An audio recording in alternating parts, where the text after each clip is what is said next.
board, perhaps, her murderers, clearly under-functioning, and mine, clicking into a precocious place of calm rationality that I now believe began my journey into the profession of a mental health practitioner. This book tells the story of my clinical training. It takes place over the course of 3 years from 1989 to 1992, when I was in my early 20s, during which I underwent a series of placements in different mental health settings and worked with several distinct kinds of patient: troubled children, families in crisis, men and women dealing with the encroaching effects of dementia, those struggling with drug dependency, eating disorders, sexual dysfunction and terminal illness, and, in one case, a sociopath. After completing my Bachelor of Science in Psychology at the University of York in the north of England, I had moved back to live in a flat in London, the city in which I grew up. My childhood had been busy, creative and exciting. My father was a successful TV, film and theatre director, a brilliant, highly emotional, inspiring man. My mother was a senior nursing theatre sister and occasional model. My sister Katrina, only 15 months younger than me, and I grew up surrounded by art and culture, which I loved, and went to a highly academic all-girls school, which I hated. Life was full of interesting people coming through our house. Dinner conversations were always lively and passionate. My mother was a calm, steady presence in the busy, sometimes manic world of the creative people who worked with my father. I never intended to be a mental health practitioner.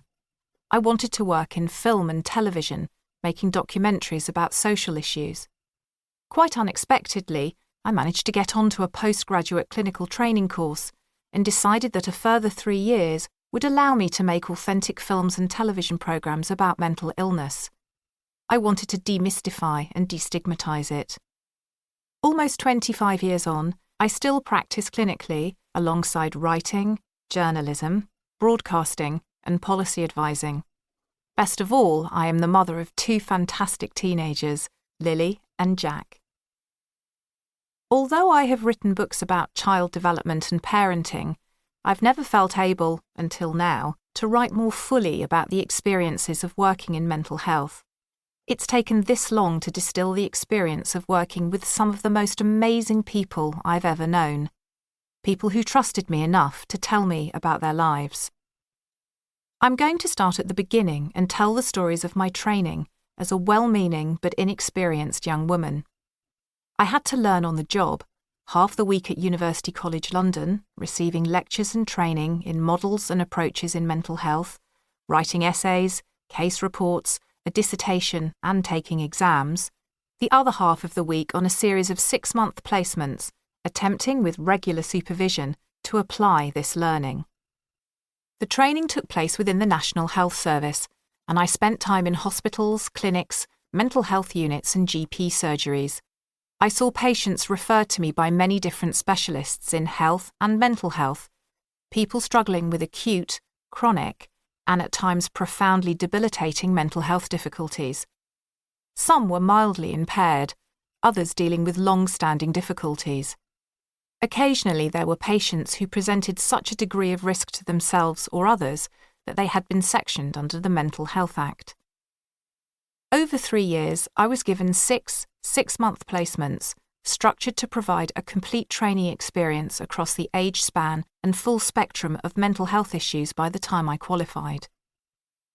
There is no other way to narrate the training of a clinical psychologist than to tell the stories of those I encountered, so the book is inspired by the cases I worked and my experiences treating people as a new and naive mental health practitioner.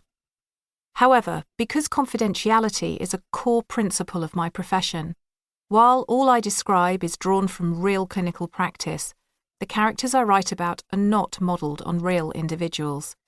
They are constructs, influenced by the many incredible people I had the privilege of meeting during my training. I dedicate this book to them. Tanya Byron, London, April 2014. Chapter 1. The Eyes Have It.